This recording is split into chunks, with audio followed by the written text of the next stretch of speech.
ಇವತ್ತು day 1 of the trip. ನಮ್ಮದು actually first location ಎಲ್ಲಿ ಹೊಂಟಿವಿ ಅಂದರೆ Chikkamagaluru. But on the way ಏನೇನು ಟೆಂಪಲ್ಸ್ ಬರ್ತಾವಲ್ಲ ಅವನ್ನೆಲ್ಲ ನೋಡ್ಕೊತ ಹೊಂಟಿವಿ. ಸೊ ಈಗ ಮ್ಯಾಪ್ ಒಳಗೆ ಏನು ಹಾಕಿವಿ ಅಂದರೆ ಹಾಸನಾಂಬ ಹಾಕಿವಿ.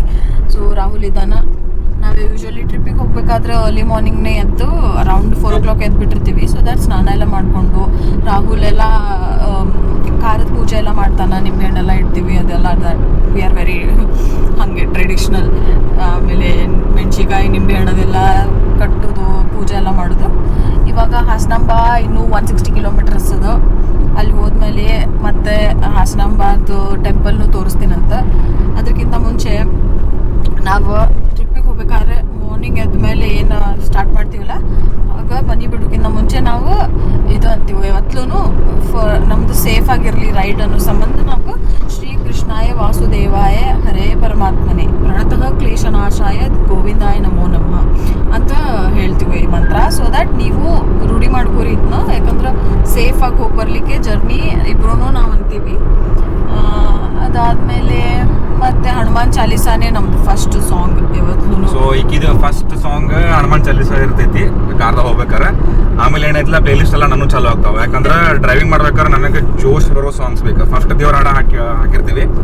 ಆಮೇಲೆಲ್ಲ ನನ್ಗೆ ನನ್ನ ಪ್ಲೇ ಲಿಸ್ಟ್ ಐತಿ ಕನ್ನಡ ಸಾಂಗ್ಸ್. ಯಾವಾಗಲೂ ಕನ್ನಡ ಸಾಂಗ್ಸ್ ಕೇಳ್ತೀನಿ ಕಾರ್ ಡ್ರೈವ್ ಮಾಡ್ಬೇಕಾದ್ರೆ. ಕ್ಲಾಪ್ಸ್ ಹೊಡ್ರಿ, ಸುಮ್ಮನೆ ಕೂತಿರಲ್ಲ. ಯಾಕಂದ್ರೆ ನನ್ನ ಫೇವರೇಟ್ ಒಂದು ಪ್ಲೇ ಲಿಸ್ಟ್ ಐತಿ. ಆ ಪ್ಲೇ ಲಿಸ್ಟ್ ಬಿಟ್ಟರೆ ಯಾವುದು ಪ್ಲೇ ಮಾಡಂಗಿಲ್ಲ. ಸೊ ಅವು ಕಾರ್ ಹೊಡಿಬೇಕಾದ್ರೆ ಹೆಂಗಿರ್ಬೇಕಂತ ಸಾಂಗ್ಸ್. ಸೊ ಕಾರ್ ಡ್ರೈವ್ ಮಾಡ್ಬೇಕಾದ್ರೆ ನಿಮ್ಗೆ ಜೋಶ್ ಬರ್ಬೇಕು, ಆಮೇಲೆ ಅಲರ್ಟ್ ಇರ್ಬೇಕು ಮನುಷ್ಯ. ಸೊ ಸೈಲೆಂಟ್ ಇದ್ರೆ ಏನಾಗ್ತೈತಿ, ಅದು ಒಂಥರ ಏನೋ ಸೊ ಬೇರೆ ಮೂಡೇ ಇರ್ತೈತಿ. ಸೊ ಯಾವಾಗಲೂ ಸಾಂಗ್ಸ್ನು ಚಲೋ ಸಾಂಗ್ಸ್ನೇ ಇರಬೇಕು. ಸೊ ಅದಕ್ಕೆ ನನ್ನ ಮೊಬೈಲನ್ನ ಕನೆಕ್ಟ್ ಮಾಡಿರ್ತೀನಿ. ಈಗಿನ ಮೊಬೈಲ್ ಅಂತೂ ಒಟ್ಟ ಕನೆಕ್ಟ್ ಮಾಡಂಗಿಲ್ಲ. ಯಾಕಂದ್ರೆ ನಾನು ಸ್ವಲ್ಪ ಸೈಲೆಂಟ್ ಸಾಂಗ್ಸ್, ನಂದು ಒಂದು ಸಾಂಗ್ಸದ ಜಾನ್ರಾ ಬೇರೆ ಬೇರೆ ಅದ. ನೀವು ನೋಡ್ತಿರ್ಬೋದು ಇಲ್ಲಿ ಹಾಸನಾಂಬ ಹಾಕಿವಿ, ಹೊಂಟಿವಿ. ಆಲ್ಮೋಸ್ಟ್ 4 ಸಂದ್ರ ದಾಟಿದ್ವಿ. ವಾಪಸ್ ಹಾಸನಕ್ಕೆ ಹೋದ್ಮೇಲೆ ಸಿಗೋಣಂತೆ. ಅಲ್ಲಲ್ಲಲ್ಲಲ್ಲಲ್ಲಲ್ಲ.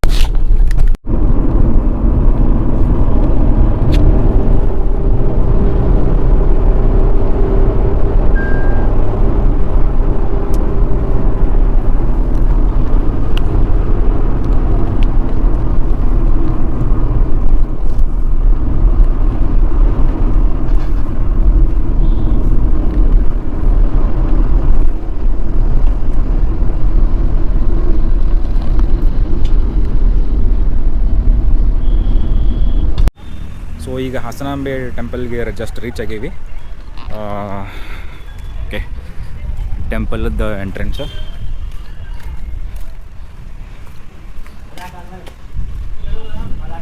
ಸೊ ನಾವು ಆ್ಯಕ್ಚುಲಿ ಬಂದಿದ್ದು ಥರ್ಸ್ಡೇ, ಗುರುವಾರ.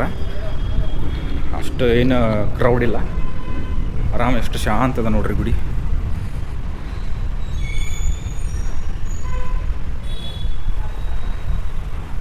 ಭಾಳ ಚಂದ ಮಾಡ್ಯಾರ ಎಲ್ಲ. ಮೊದಲು ಈ ಥರ ಇರಲಿಲ್ಲ. ಸೊ ಈಗೆಲ್ಲ ವಿಸಿಟ್ ಮಾಡೋಕ್ಕಂತ ಹೇಳಿ ಆ ಗೋಲ್ಡ್ ಕಲರ್ ಎಷ್ಟು ಚಂದ ಎದ್ದು ಕಾಣಿಸತೈತೆ ನೋಡ್ರಿ. ಸೊ ಮೇನ್ ಟೆಂಪಲ್ ಇದು.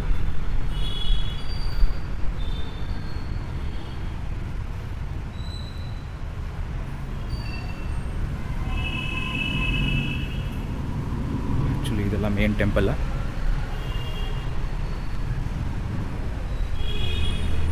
ಈ ಯಾವುದೋ ಗುಡಿ ಒಳಗೆ ಆದ್ರೂ ನೋಡಿರಿ, ಗೋಲ್ಡ್ ಕಲರ್ದು ಕೋಟಿಂಗ್ ಎದಕ್ಕೆ ಮಾಡ್ತಾರಂದ್ರೆ ಅದು ಆ್ಯಕ್ಚುಲಿ ಎಷ್ಟು ಚಂದ ಎದ್ದು ಕಾಣಿಸ್ತೈತಿ.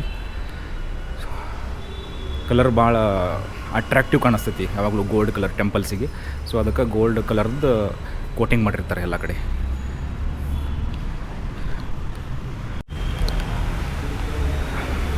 ಆ್ಯಕ್ಚುಲಿ ಮೇನ್ ಟೆಂಪಲ್ ಇದಲ್ಲ. ಸೊ ಮೇನ್ ಟೆಂಪಲ್ ಬಂದು ಇಲ್ಲೈತಿ, ಹಾಸನಾಂಬ ಅಮ್ಮನವರು. ಆ್ಯಕ್ಚುಲಿ ಇದು ಇವಾಗ ಕ್ಲೋಸ್ ಆಗೈತಿ. ಎದಕ್ಕಂತಂದ್ರೆ ಇದು ವರ್ಷದಾಗ ಒಂದು ಸಲ ಅಷ್ಟು ಓಪನ್ ಆಗ್ತೈತಿ, ದೀಪಾವಳಿ ಟೈಮ್ದಾಗ. ಸೊ ಈ ವರ್ಷ ನವಂಬರ್ ತಿಂಗಳೊಳಗೇನೋ ಓಪನ್ ಆಗೋದೈತಿ.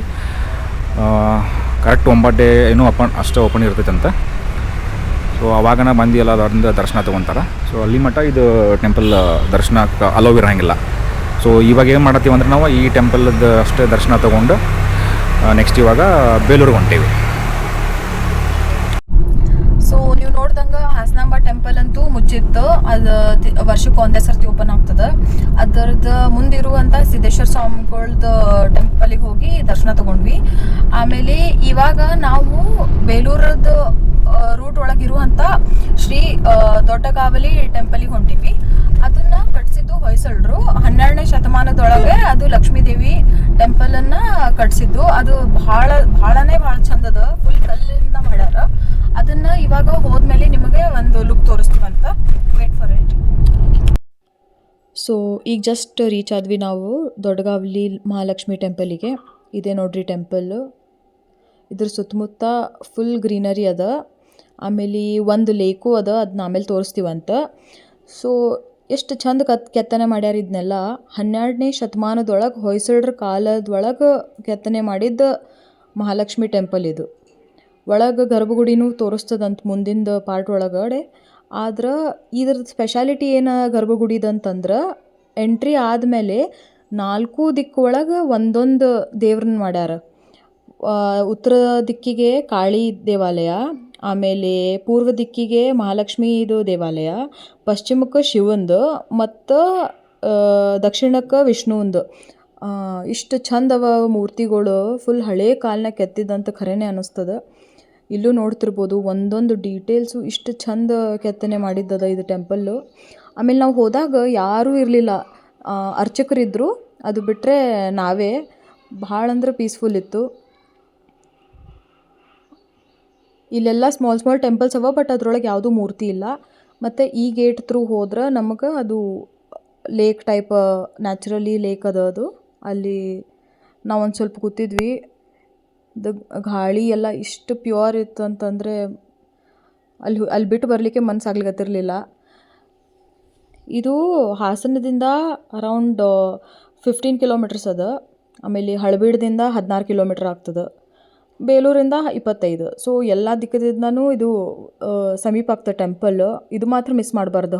ಹಳಬೀಡು ಮತ್ತು ಬೇಲೂರಿಗೆ ಬಂದ್ರೆ ಈ ಟೆಂಪಲ್ಲಿಗೆ ಹೋಗಲೇಬೇಕಂತ ನಾನು ನಿಮಗೆ ರೆಕಮೆಂಡ್ ಮಾಡ್ತೀನಂತ. ನೋಡ್ತಿರ್ಬೋದು ಇವರೇ ಅರ್ಚಕರು. ನಾವಿಲ್ಲೆಲ್ಲ ಅರ್ಚನೆ ಎಲ್ಲ ಮಾಡಿಸಿದ್ವಿ. ಓಕೆ, ಇದು ಟೆಂಪಲ್ದು ಹಿಂದಿಂದು ವ್ಯೂ. ನಾನು ನಿಮಗೆ ಒಂದು 360 ಡಿಗ್ರಿ ವ್ಯೂ ತೋರಿಸ್ಬಿಡ್ತೀನಂತ. ಟೆಂಪಲ್ ಹಿಂದೆ ಇದೇನು ಕೆರೆ ಕಾಣಿಸಾಕತ್ತೈತಲ್ಲ, ಇದು ಈಗ ಮಳೆಗಾಲ ಇರೋದ್ರಿಂದ ಫುಲ್ ನೀರು ತುಂಬೈತಿ ಈಗ. ಸೊ ಕ್ಲೌಡ್ಸು, ಈ ಟೆಂಪಲ್ಲು, ಆಮೇಲೆ ಈ ಕೆರೆ, ಇದು ಒಂಥರ ವೈಬ್ ಬೇರೆನೇ ಐತಿ. ಇಲ್ಲಿ ಒಳಗೆ ಹೋಗಿ ಕುಂತ ಮೇಲೆ ಅಂತೂ ಇನ್ನೂ ನೆಕ್ಸ್ಟ್ ಲೆವೆಲ್ ಐತಿ. ನೀವು ನಿಮ್ಮದು ಫ್ಯಾಮ್ಲಿ ಕರ್ಕೊಂಡು ಒಂದು ಸಲ ವಿಸಿಟ್ ಮಾಡಿರಿ. ಸೊ ನಮ್ದು ಈಗ ನೆಕ್ಸ್ಟ್ ಲೊಕೇಶನ್ ಚಿಕ್ಕಮಗಳೂರು ಐತಿ. ಸೊ ಚಿಕ್ಕಮಗಳೂರು ಹೋದ್ಮೇಲೆ ನೆಕ್ಸ್ಟ್ ಸೆಕೆಂಡ್ ಪಾರ್ಟ್ ಹಾಕ್ತೀನಂತ. ಸೊ ಇದೇ ಥರದ ವೀಡಿಯೋಸ್ ನೋಡೋಕೆ ನಮ್ಮ ಚಾನಲ್ನಾಗ ಸಬ್ಸ್ಕ್ರೈಬ್ ಮಾಡಿರಿ.